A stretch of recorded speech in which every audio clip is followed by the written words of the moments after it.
Good evening students, मैं अभिषेक गुप्ता आपके लिए लाया हूँ एसएससी जीडी का टॉप 20 क्वेश्चंस। फिर से इस ऐलान जंग सीरीज का चौथा वीडियो होने जा रहा है और ये वीडियो हमेशा हर दिन शाम को 5 बजे से बाद आपको मिल जाएंगे और इसको देखते रहिए और अपने तैयारी को महत्वपूर्ण दिशा में लेके जाइए।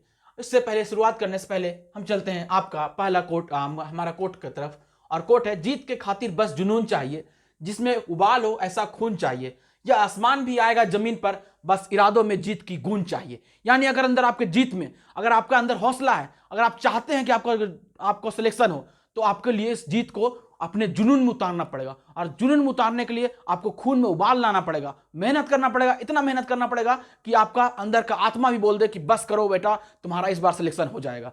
तो बस इसी के साथ में हम वीडियो स्टार्ट करते हैं। पहला क्वेश्चन देखते हैं, निम्नलिखित लोक नृत्यों में से कौन सा छड़ी लोक नृत्य के नाम से प्रसिद्ध है? छड़ी लोक नृत्य।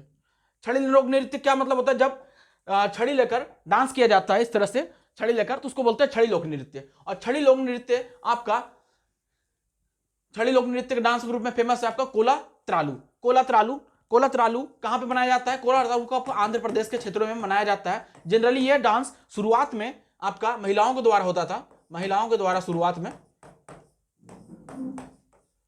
में, लेकिन आज के टाइम पे ये वर्तमान में आपका महिलाएं और पुरुष दोनों किया जा रहा है। महिलाएं और पुरुष वर्तमान में दोनों डांस करते हैं वर्तमान में, ठीक है। तो इसका आंसर हो जाएगा कोला त्रालू। उसी तरह से थेयम क्या है? थेयम एक लोकल डांस है। ये कहां पे मनाया जाता है? ये आपका मनाया जाता है केरल में। उसी तरह घोड़े माड़ी एंड कोली, ये दोनों डांस आपका मनाया जाता है महाराष्ट्र और गोवा क्षेत्रों में। महाराष्ट्र प्लस गोवा क्षेत्रों में दोनों डांस मनाया जाता है। नेक्स्ट क्वेश्चन में चलते हैं। खाली स्थान बैंक अपने ग्राहकों को स्वामित्व में होते हैं और एक व्यक्ति एक मत के सहकारी सिद्धांत का अनुसरण करते हैं। देखिए, कोई भी क्वेश्चन का आप लोग ट्रिक पकड़िए कि यानी हर क्वेश्चन में, एक बड़ा क्वेश्चन में एक छोटा सा ऐसा पॉइंट छुपा रहता है जो आपको आंसर तक पहुंचाने में मदद करता है। इस क्वेश्चन में एक छोटा सा पॉइंट छुपा हुआ है, सहकारी सिद्धांत। यानी मेन पॉइंट, हर क्वेश्चन में एक मेन पॉइंट छुपा रहता है, ठीक है। तो सहकारी सिद्धांत का मतलब होता है कि एक दूसरे के साथ कोऑपरेशन करना, राज्य के साथ मिलकर, ग्रामीणों के साथ मिलकर, किसी के साथ मिलकर आप कोऑपरेशन करके आप कुछ भी चीज को आगे बढ़ाना, उसको हम लोग सहकारी कहते हैं। इसी तरह से सहकारी सिद्धांत के हिसाब से सहकारी बैंक आपका यहां का आंसर हो जाएगा, ठीक है। सहकारी बैंक आपका यहां का आंसर हो जाएगा। और ये अब उसके बाद यहां पे है अनुसूचित बैंक। क्या होता है? जो बैंक लिस्टेड होता है उसको अनुसूचित बैंक कहते हैं, जो लिस्टेड नहीं होता है उसको गैर अनुसूचित कहते हैं। कोई भी नेशनल बैंक होता है जो पूरा भारत में रन करता है बैंक, उसको नेशनलाइज बैंक कहते हैं, और जो स्टेट के हिसाब से रन करता है उसको राज्य बैंक कहते हैं, ठीक है। अगला क्वेश्चन का चलते हैं। उपभोक्ता अधिनियम भारत में कितना स्तरीय उपभोक्ता विवाद निवारण एजेंसियों के लिए योजना कार्य करता है? यानी कि कितना स्तरीय की बात कर रहा है। तो जान लो, भारत में कोई भी स्तरीय के हिसाब से करने के लिए, कोई भी योजना चलाने के लिए, कुछ भी चलाने के लिए, कुछ भी संस्था चलाने के लिए हमें क्या चाहिए? एक राष्ट्रीय स्तर पर चाहिए होता है, एक राज्य स्तर पर चाहिए होता है, और एक चाहिए होता है उसके नीचे या तो जिला स्तर या लोकल स्तर पे। तो यहां पे क्या होगा? पहला जो स्तर होगा नीचे से लेकर लिया जाए तो पहला स्तर होगा जिला उपभोक्ता निवारण अधिनियम, फिर होगा राज्य का, और फिर होगा आपका राष्ट्रीय यानी देश पर संघीय जिसको बोलते हैं, ठीक है। तो जिला पर कंज्यूमर फोरम होता है, राज्य पर कंज्यूमर फोरम होता है, और राष्ट्रीय पर कंज्यूमर फोरम होता है। जो जिला पे सुलझ जाएगा वहीं पे चलाएगा, अगर जिला पे नहीं सुलझ पाया तो राज्य के पास जाएगा, राज्य के पास नहीं सुलझ पाए तो राष्ट्रीय में जाएगा, ठीक है। तो इसका आंसर क्या हो जाएगा? त्रिस्तरीय, ठीक है। आगे देखते हैं, कृषि और मछली पकड़ने के लिए गतिविधियां किस क्षेत्र से संबंधित है? देखिए, ऐसा हलवा क्वेश्चन आपका हर एग्जाम में कहीं ना कहीं मिलता रहेगा, ठीक है। तो ये हलवा क्वेश्चन है, यानी बहुत आसान क्वेश्चन है। बहुत आसान क्यों क्वेश्चन है? आपको सबको पता होगा, आप सब पढ़े होंगे। अर्थव्यवस्था का 3 सेक्टर होता है। अर्थव्यवस्था का 3 सेक्टर होता है। क्या होता है? पहला सेक्टर होता है प्राथमिक, दूसरा होता है द्वितीयक, तीसरा होता है तृतीयक। मुख्यतः 3 सेक्टर होते हैं, वैसे तो 5 होते हैं, लेकिन शुरुआत में 3 सेक्टर मुख्यतः होते हैं, तीसरा को ही चौथा पांचवा में डिवाइड किया जाता है। तो प्राथमिक सेक्टर में आपका कृषि संबंधी जितने भी गतिविधियां, कृषि और मछली पकड़ने दोनों कृषि संबंधित गतिविधियां, तो ये आपका प्राथमिक सेक्टर में आंसर आ जाएगा, ठीक है। द्वितीयक सेक्टर में आपका क्या आ जाएगा? उद्योग चीज, जितना उद्योग है, विनिर्माण जितना भी है वो द्वितीय क्षेत्र में आता है। संगठित सरकारी क्षेत्र को हम लोग संगठित क्षेत्र कहते हैं, ठीक है। और तृतीय क्षेत्र में आ जाएगा सेवा क्षेत्र, ठीक है। आगे चलते हैं। संगीत नाटक अकादमी फेलोशिप सम्मान में खाली स्थान शामिल होते हैं। क्या शामिल होता है? देखो, कोई भी संगीत नाटक अकादमी क्या है, पूछ रहे हैं फेलोशिप सम्मान, यानी किसी को सम्मान देना। तो सम्मान देने के लिए क्या करते हैं, उसे एक सर्टिफिकेट दिया जाता है। वही सर्टिफिकेट जब नेशनल लेवल और राज्य लेवल जाता है तो ताम्र के पत्तों पे दिया जाता है, यानी कि तांबा के सामानों पे दिया जाता है। उसी को जो आप देखे होंगे, जिसका आंसर में ताम्र पत्र बराबर हो जाएगा। फिर उसके अंग वस्त्रम, यानी उसके अंग पढ़ाए जाते हैं, यानी जनरली सॉल उड़ाया जाता है। किसी को सम्मान देने के लिए क्या करते हैं हम लोग, बड़े बुजुर्ग को सॉल उड़ाते हैं, यहाँ पे सॉल उड़ाया जाता है। और साथ में 3 लाख की रुपया धनराशि दी जाती है, यानी 3 लाख की धनराशि दी जाती है। यहाँ पे साथ में 3 लाख की धनराशि दिया जाता है आपका संगीत नाटक फेलोशिप सम्मान में, ठीक है। इसका आंसर हो जाएगा ख, सम्मान में दिया जाता है। अब देखेंगे संगीत नाटक अकादमी, ये आपका फेलोशिप सम्मान कब स्टार्ट हुआ गया था? 1954 में, 1954 में ये सम्मान को स्टार्ट किया गया था। नेक्स्ट क्वेश्चन चलते हैं। ठोस कार्बन डाइऑक्साइड को सामान्यतः क्या कहा जाता है? तो ठोस कार्बन डाइऑक्साइड को सामान्यतः कहते हैं शुष्क बर्फ, शुष्क बर्फ, यानी कि ड्राई आइस, ड्राई आइस, ठीक है। जैसे इसका प्रयोग जनरली हम लोग सब जानते हैं कि इसका प्रयोग कहां पे होता है? अग्निशामक में, यानी कि फायर एक्सटिंग्विशर में। कि जैसे कि आपको घर में आग लगा या कहीं भी आग लगता है तो जो आग बुझाने वाला दमकल विभाग वाला जो गाड़ी आती है जो बुझाती है, वो क्या होता है, उसके थ्रू क्या निकलता है? उसके थ्रू निकलता है शुष्क बर्फ वाला कार्बन डाइऑक्साइड, यानी कि CO2 निकलता है। तो इसका उपयोग जो होगा, इसका उपयोग कहां पर हो जाएगा? इसका उपयोग हो जाएगा अग्निशामक क्षेत्रों में, अग्निशामक में इसका उपयोग हो जाएगा अग्निशामक में, ठीक है। उसी तरह से देख लेंगे, इसका आंसर हो जाएगा शुष्क बर्फ। उसी तरह भारी जल, भारी जल क्या है? भारी जल का फॉर्मूला होता है D2O, हाइड्रोजन के एक अनुरूप होता है, हाइड्रोजन का 3 अनुरूप होते हैं, प्रोटियम, ड्यूट्रियम और ट्रिटियम। उसी का दूसरा अनुरूप है D2O, ठीक है। टेबल शुगर क्या है? जो हम लोग नॉर्मली चीनी खाते हैं, C12H22O6 ये होता है। और एस्पिरिन क्या है? दर्द निवारक दवा है, दर्द का दवा है एस्पिरिन। अगला है, देखेंगे विधान परिषद के कुल सदस्यों की संख्या राज्य विधानसभा के सदस्यों के कुल संख्या के कितना से अधिक नहीं होनी चाहिए, किंतु यह सदस्य संख्या किसी स्थिति में 40 से कम नहीं होनी चाहिए, ठीक है। तो यह पूछ रहा है कि विधानसभा का जो सदस्य संख्या है, उस सदस्य संख्या से कितना अधिक आपका या कितना कम आपका विधान परिषद होना चाहिए। तो जनरली विधान परिषद क्या होता है, आप जानते हैं कि राज्य में, कोई राज्य में संवैधानिक संस्था चलाने के लिए क्या होता है? विधान मंडल होता है, विधान मंडल, ठीक है। जिसको हम लोग क्या कहते हैं इंग्लिश में? लेजिस्लेचर। ये आपका कौन सा आर्टिकल में आता है? आर्टिकल 168 में आर्टिकल में आपका इसमें विधानमंडल के बारे में दिया गया है। और विधानमंडल को ही 2 हिस्सों में बांटा जाता है, एक होता है विधानसभा, दूसरा होता है विधान परिषद,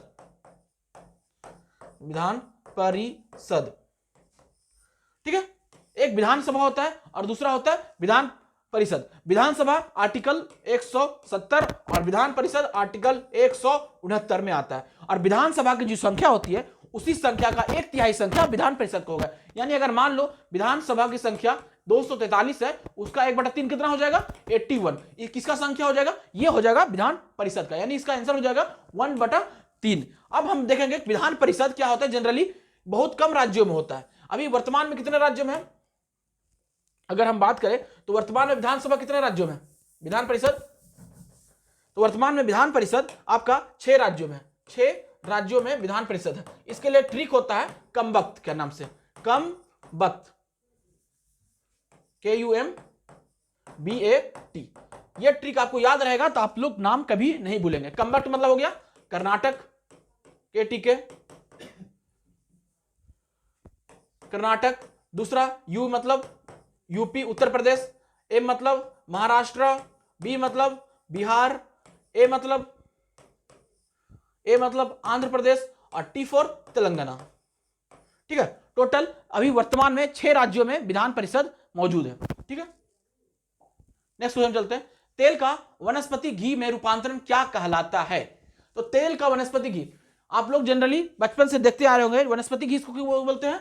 जनरली इसका लोकल नाम, जो लोकल नेम होता है वो डालडा होता है, डालडा लोकल नाम होता है, ठीक है। लोकल नाम को वनस्पति करते हैं, इसको हम लोग ठोस फॉर्म में रखते हैं। जनरली ठोस फॉर्म में नहीं होता है, लेकिन इससे क्या होता है, हाइड्रोजनीकरण करते हैं, यानी हाइड्रोजन का इतना ज्यादा समाहित करते हैं, इससे सारा ऑक्सीजन निकाल लेते हैं, इसलिए इसको ठोस फॉर्म में रखने के लिए हाइड्रोजन का उपयोग किया जाता है। ठोस फॉर्म में रखने के लिए हाइड्रोजन का उपयोग, H2 का उपयोग किया जाता है, इसलिए हम लोग इसको क्या बोलते हैं, हाइड्रोजनीकरण, यानी हाइड्रोजनीकरण इसको बोलते हैं, ठीक है। क्यों रखा जाता है, ऑक्सीजन से बचाने के लिए, नहीं खराब होने से बचाने के लिए हाइड्रोजनीकरण किया जाता है, ठीक है। उसी तरह पाश्चुरीकरण क्या होता है, जैसे आप लोग देखते हैं दूध का पैकेट, दूध का पैकेट में अगर दूध को इतना दिन तक, दूध का पैकेट बहुत देर तक रहता है, उसमें दूध खराब नहीं होता, तो क्यों खराब नहीं होता, तो क्या किया जाता है, पहले दूध को उबाला जाता है हल्के टेम्परेचर पे, और हल्का टेम्परेचर पे उबाल के उसको पैकेट में रखा जाता है, इसी को बोलते हैं पाश्चुरीकरण, ठीक है। तो पाश्चुरीकरण की वजह से ही दूध खराब नहीं होता। ये पाश्चुरीकरण संरक्षण हो गया, किसी का संरक्षण करना, और समांगीकरण यानी दो मिश्रण को एक साथ मिलाने को हम लोग समांगीकरण कहते हैं, ठीक है। इसका आंसर क्या हो जाएगा, हाइड्रोजनीकरण। नेक्स्ट चलेंगे, ऊर्जा बचाने के लिए देश भर में किसको बढ़ावा दिया जा रहा है, यानी ऊर्जा बचाने के लिए क्या करेंगे, सबसे जो कम ऊर्जा खपत वाली चीजें होगी उसका इस्तेमाल करेंगे। तो सबसे कम उपज खर्च वाली क्या चीज है, कॉम्पैक्ट फ्लोरेसेंट लैंप, इसको क्या कहते हैं, CFL कहते हैं। दीप्ति बल्ब, ताप दीप्त बल्ब, इसको कहते हैं थर्मल इमिटिंग बल्ब।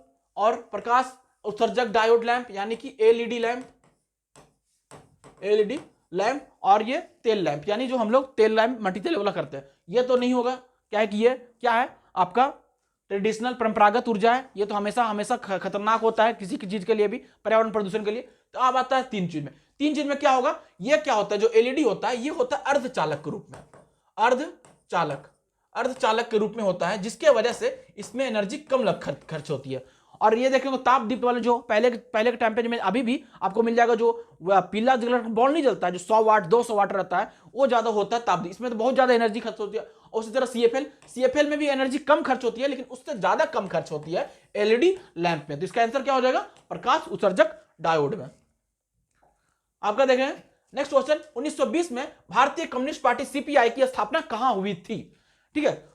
1920 में भारतीय कम्युनिस्ट पार्टी CPI की स्थापना कौन किया था, यह स्थापना किया था MN रॉय के द्वारा स्थापना किया गया था।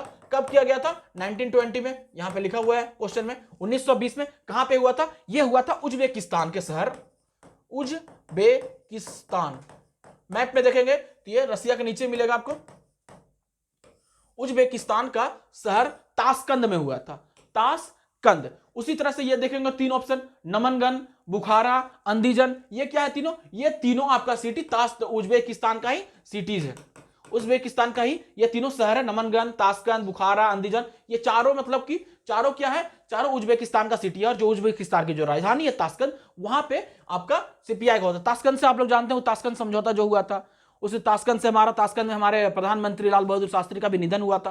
तो ताशकंद हमारे इंडिया के लिए एक सामरिक दृष्टि से और ऐतिहासिक दृष्टि से हमेशा इंपॉर्टेंट रहा है। नेक्स्ट क्वेश्चन चलते हैं, दो पक्षों के बीच में किए गए व्यापार समझौते को कौन सा समझौता के रूप में कहा जाता है। देखिए ये भी आ गया आपका हलवा क्वेश्चन, क्या आ गया, हलवा क्वेश्चन, यानी कि ये हो गया आसान क्वेश्चन। आसान क्वेश्चन इसलिए पूछा गया दो पक्षों, तो दो पक्षों का मतलब द्विपक्षीय आंसर, कुछ है दम, कुछ दम नहीं है। उसी तरह एक पक्षीय क्या होगा, यानी कि एक पक्षीय तो कोई व्यापार होगा ही नहीं, व्यापार कभी एक पक्षीय होता ही नहीं है। उसी तरह त्रिपक्षीय यानी कि तीन लोग रहेंगे तो त्रिपक्षीय। बहुपक्षीय यानी कि बहुत सारा लोग, यानी जैसे मार्केट में एक आदमी है, बहुत सारा आदमी बेचने वाला होता है, बहुत सारा आदमी खरीदने वाला होता है, तो बहुपक्षीय व्यापार होता है, ठीक है। तो ये आपका दो पक्षीय आपको समझ में आ गया। नेक्स्ट क्वेश्चन में चलते हैं, महावीर जयंती कौन से महीने में मनाया जाता है। तो महावीर जयंती कौन थे, महावीर पहले कौन थे, महावीर आपका इनका पूरा नाम था वर्धमान महावीर, वर्धमान महावीर। ये थे जैन धर्म के रियल संस्थापक, जैन धर्म के वास्तविक संस्थापक।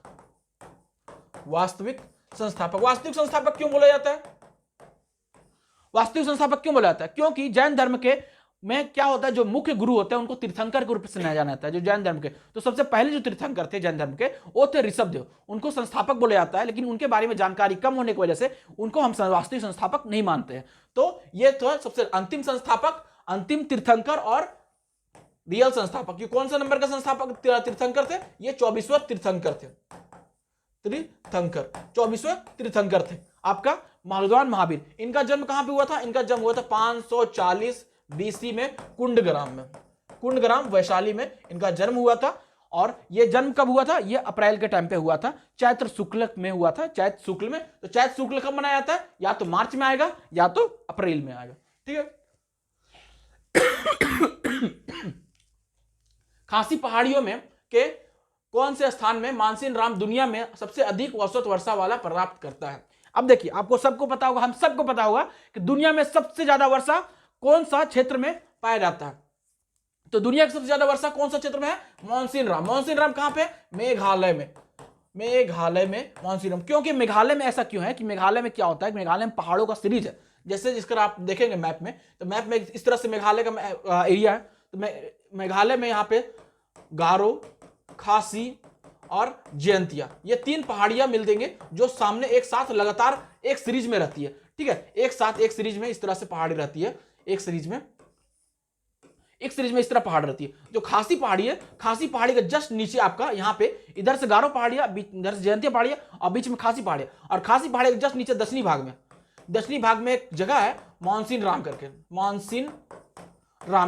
इस मानसीन राम के जगह में आपका वेस्ट जो आपका ये नीचे से जो मानसून आता है, बंगाल की खाड़ी वाला मानसून, उस मानसून में वहां जो मानसूनी हवाएं हैं वो फंस जाती है पहाड़ों के बीच में, जिसके वजह से हमेशा लगातार वर्षा होती है। और इतनी वर्षा होती है कि इसका दुनिया का नंबर कितना ज्यादा वर्षा हो जाता है? 1187 सेंटीमीटर वर्षा होती है यहाँ पे, लगभग 1187 सेंटीमीटर वर्षा। यहाँ पे अगर 100-200 सेंटीमीटर वर्षा आया तो बढ़ा जाता है, वहां पे 1187 सेंटीमीटर हर वर्ष बारिश होती है, जिसके वजह से ये दुनिया में सबसे ज्यादा बारिश का स्थान हो गया। इसका आंसर क्या हो गया? दक्षिणी भाग में। किसका? खासी का दक्षिणी भाग में, ठीक है।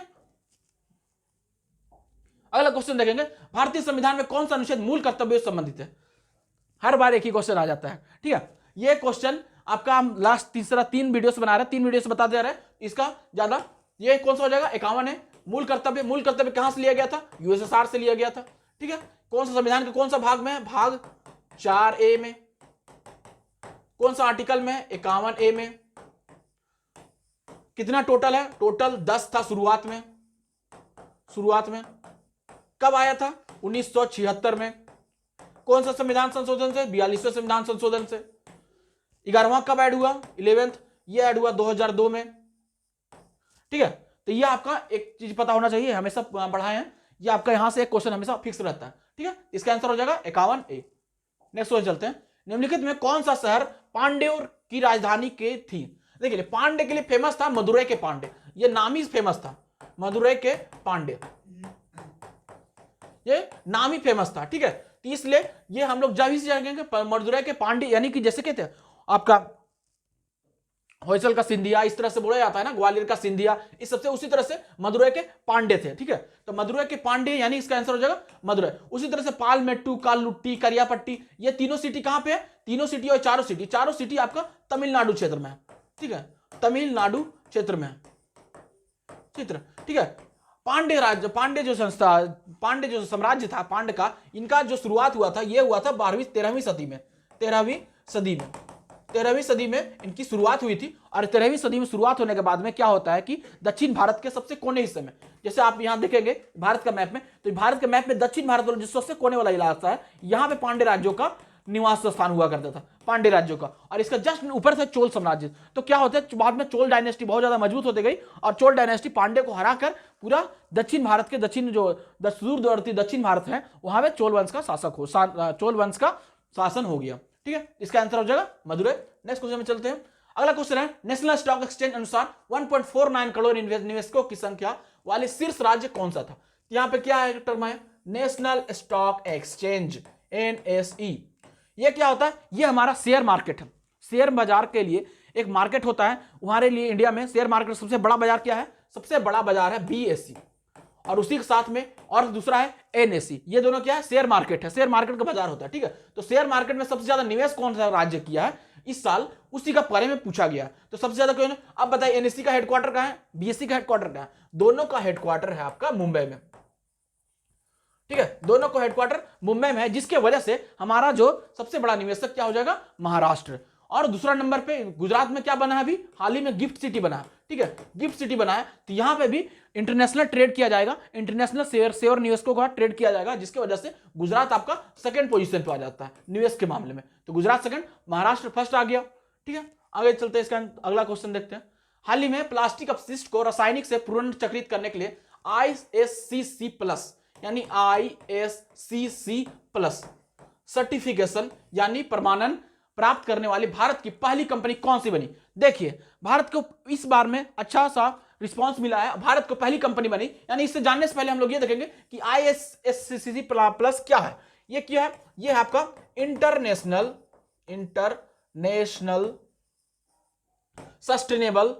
सस्टेनेबल फॉर कार्बन सर्टिफिकेशन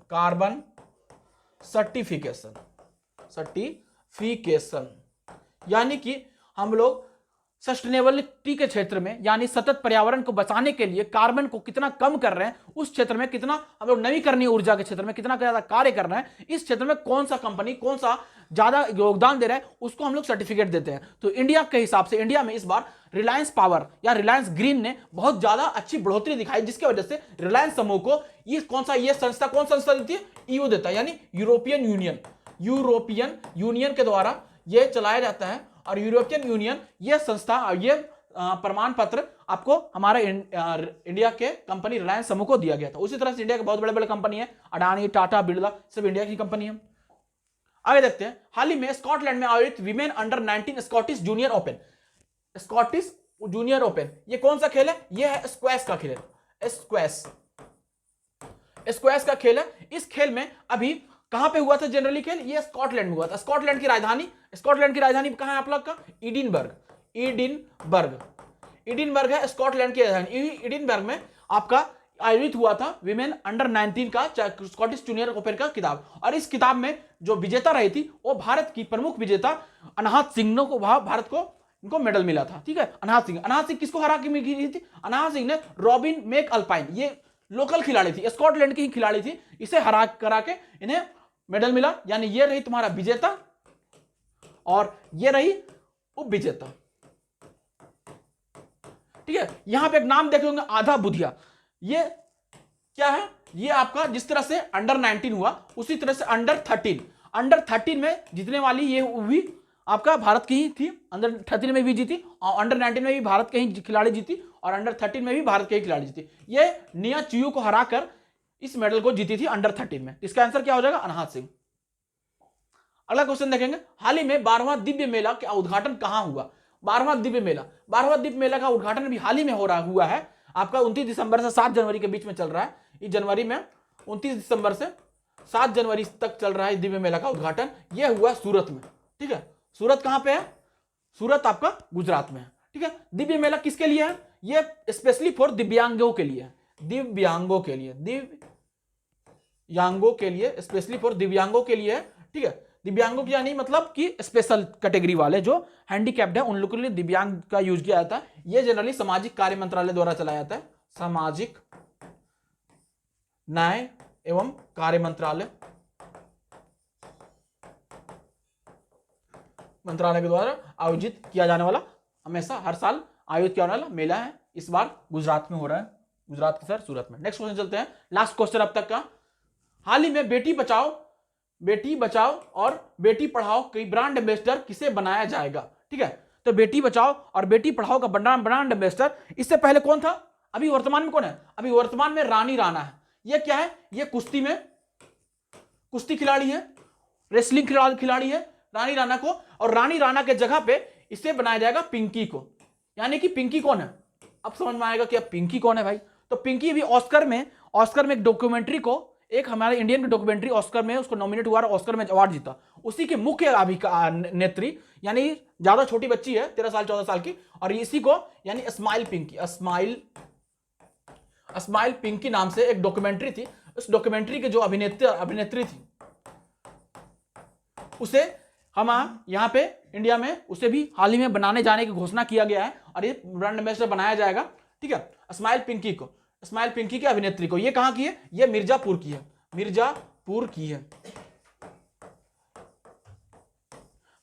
है। ठीक है, तनिष्क कोटिया क्या है? ये आपका शतरंज खिलाड़ी है।